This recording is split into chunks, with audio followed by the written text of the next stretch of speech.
这期视频是给1号和34号换了盆，因为发现1号有点问题，34号也有点问题。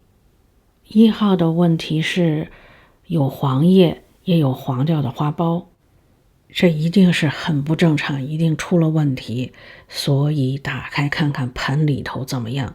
通常问题都在盆里。盆里看上去很湿，本来用的是树皮混料，但是看起来这个盆里有超级多的椰块，没有几块树皮。根儿果然非常的不好，再看这些椰块都已经碎了。如果是块状，透气性还行，可是都碎了的话，透气性就会变差很多。我猜这是一个非常主要的原因吧，当然一定是有我的原因。知了里椰块多，吸水性好，我就应该少给些水。看来我的水是给的有点多，水多不透气，烂根就是很容易发生的。从中也要吸取一个教训，树皮混料里面的椰块也不能过于多，因为椰块用久了之后会变得很细碎。修剪烂根之后，给它换上新的植料。这次我准备用桃粒儿。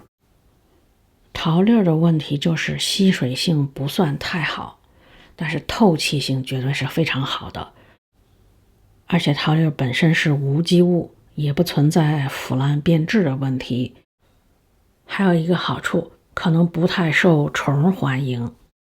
它是无机物嘛，也没什么可吃的，再加上它表面粗糙，像那些蜗牛啊、鼻涕虫啊，估计爬在上面不太舒服，兴许就不来了呢。为了弥补桃粒儿的缺点，也就是吸水性不太好，我又加了一点珍珠岩。珍珠岩的吸水性非常的好，而且珍珠岩也是无机物，不腐烂。珍珠岩的缺点就是太轻了，如果纯用珍珠岩不用其他的东西，浇水就有点困难。主要是不能泡盆，水不能多，水一多珍珠岩就全浮起来。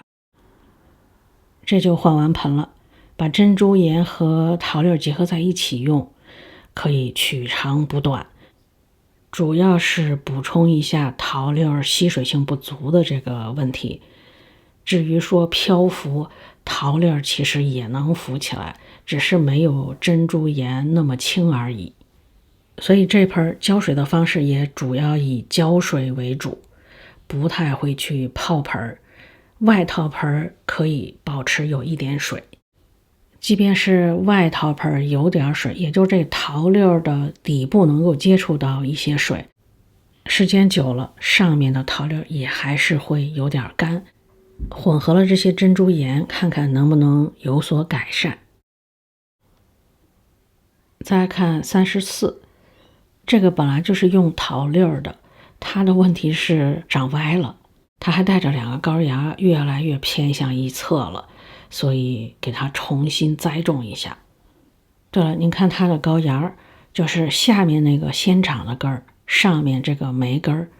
上一期的时候我曾经试了切高芽的方法，像这棵的话估计就得用到切高芽的方法了。这个高芽如果是有2条根长这么长，我完全可以把它切下来，但是它只有1条，我还是再等等吧。这个母本的根从面上看破破烂烂的，不过它已经在长新根了。花茎呢还曾经有过轻微的黑腐，这也是收的一颗打折花。花后曾经续过花，所以有一个高芽是在续花的花枝上。我们倒出来看看，根还可以，里面还挺湿的。高湿不透气，根就容易腐烂；高湿如果足够透气，根还可以。面上的根可能因为太干，所以看上去破破烂烂的。这就是桃粒有时候有这个问题，底下其实是湿的，可能上面就有些干。像这种情况，平时也可以经常喷喷水，让上面也湿一些。找了一个比之前大的盆儿，还是准备用桃粒儿，这次会加上珍珠岩。这棵因为有很多的新根，怕伤了根尖儿，所以加上一些水，然后再往里加植料。这是先放了一些珍珠岩，珍珠岩倒不要紧，主要是怕桃粒儿打伤根尖儿。看着珍珠岩的浮力，桃粒儿都被它给托起来了。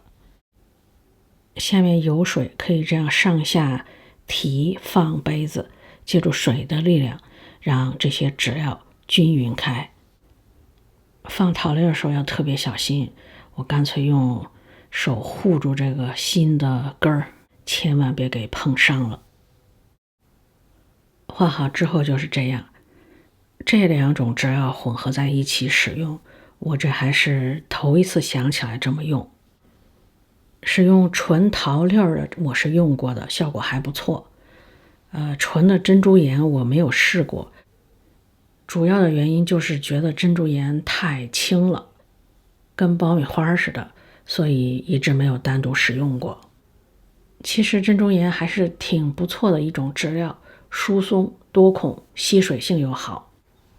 我看到有人在做盆栽植物，其他的植物的时候也会混上一些珍珠岩，我倒是没有试过，因为我这边的土都非常的松散，沙质土嘛，已经很多沙粒了，不需要再往里混了。这个下面我也会再给它一个外套盆，会存一点水。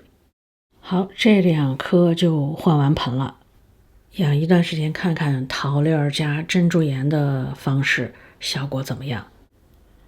养蝴蝶兰可能会用到很多种不同的质料，它们各有优缺点，可以结合它们的优缺点单独使用，或者是合在一起使用。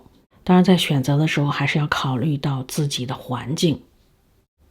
像今天用到的两种桃粒和珍珠岩都是无机物，所以就不腐烂，都疏松多孔，所以透气性也很好。当然疏松多孔的程度不太一样，所以吸水性也不太一样。珍珠岩的吸水性就特别好，桃粒的就不太好。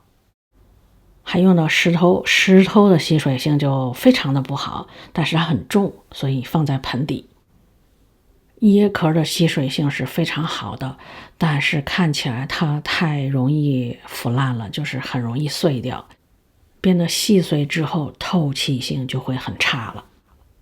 树皮的吸水性一般吧，不算特别好，但树皮比起椰块来要结实一些，没有那么容易腐烂。水苔的吸水性非常非常的好，它也有一点容易腐烂，一般使用不超过2年吧。